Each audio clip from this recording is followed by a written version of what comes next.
Hello everyone. So this is the correction of our first class about the new sequence called spies. So as you have guessed, the topic of this new sequence is fiction and reality. So it's this interaction between fiction, so what is not real, what is created, invented by writers, by film directors, by poets, and the reality that's what we experience in the reality. And so we can see how these two concepts are linked, and maybe how, and in our sequence how reality can influence fiction, and how fiction can maybe distort reality or change the reality to, for example, make people enjoy, have fun, or laugh. So you can take your copybook, take a new page, blank page, and first write the topic, so with no S, fiction and reality.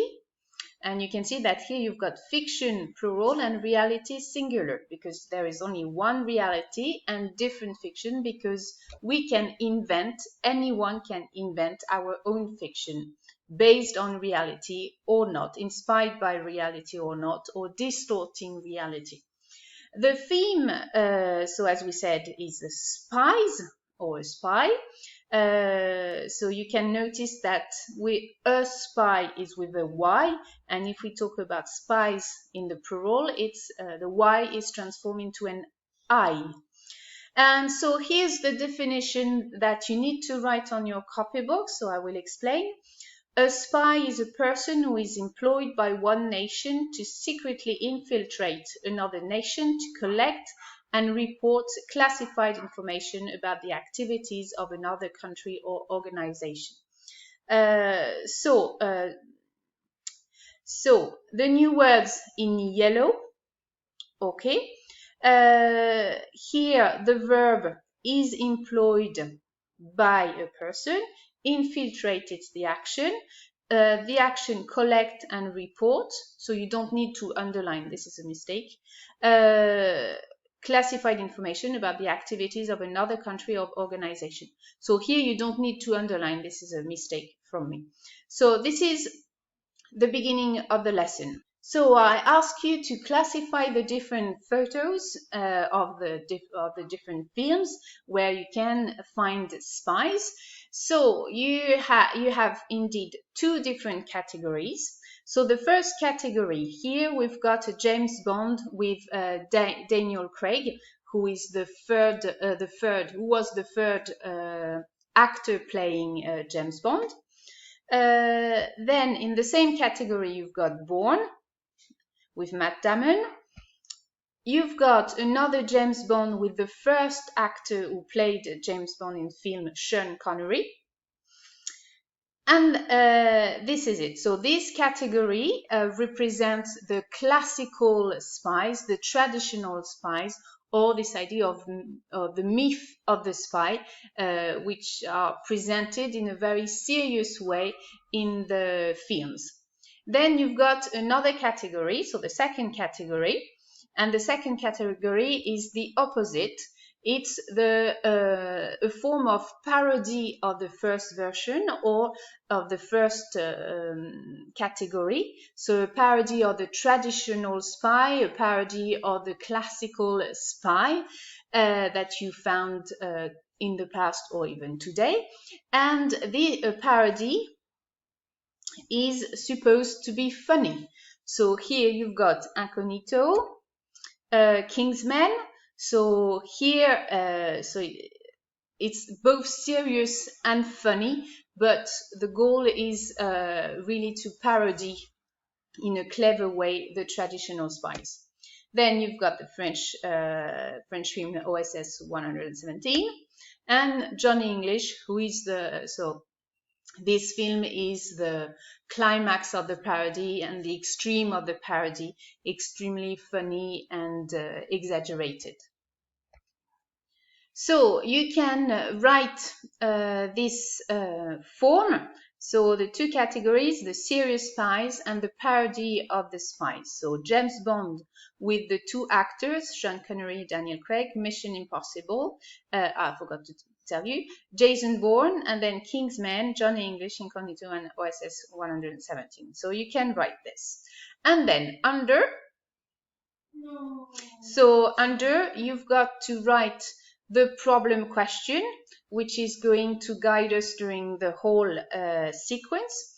And so it's this interaction between this reality, the traditional image of the spy, and the fictions which have created a humorous version of the spy, or the character of the spy. So here, how is the myth of the spies used to create parody and humorous version today? So the verb here and two new words, parody and humorous. So it's important to understand what a parody is. A parody is always an imitation. It's a copy of an original. A parody is not the original, it's the second version after the original. And since it's an imitation and a copy, the writers, the film directors, the artists have decided to keep some elements from the original, but also to change some elements to create a new version. And they have changed it, but they have exaggerated the elements which are present in the original version. And why have they exaggerated these elements? The main goal is to create comic effects, to create humor, to make people laugh, and to make people have fun. So you have to write all this on your copybook, and then so this is a mind map where you've got some words which are going to be useful all along the sequence. And which correspond to the correction of the question I ask you about what words do you think of when you think of a spy, or what qualities do you think a spy should have? So this is the correction of this question. So when you think of a spy, you think of his look, usually. So a man, so this is another question. So usually a man who looks smart, very chic, because he has a suit. Okay, a suit is a jacket plus the trousers, usually black, with a shirt, a white shirt, and he has a bow tie. So a bow tie is what he has here. So this is the first impression you have of a spy. Then, what is the goal and what are the missions of the spy? So a spy always have a mission, and he has to carry out a mission. Carry out is the verb. So he can arrest or catch a criminal.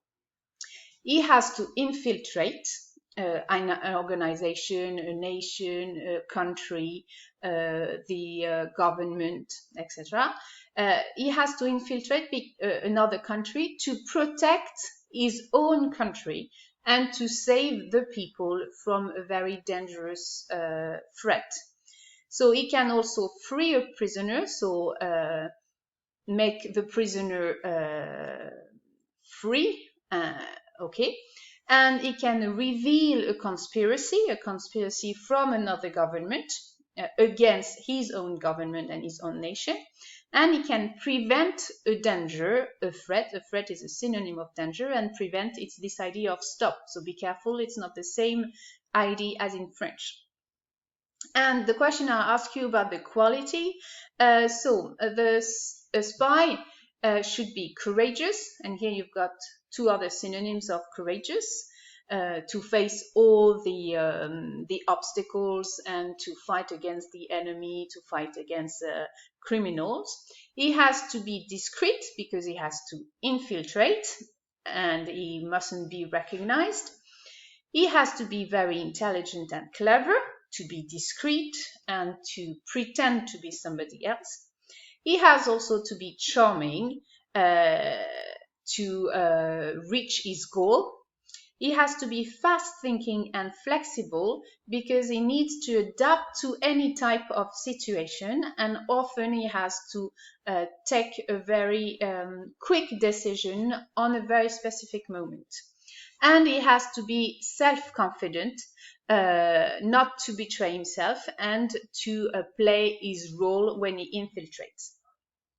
So this is it for today. You've got to copy the lesson with the notion, the definition of the spy, the form with the two different categories, the problem question, and you take a new page and you remember you turn the page to have space, and you write this mind map, and we're going to complete with each lesson, we're going to complete this mind map.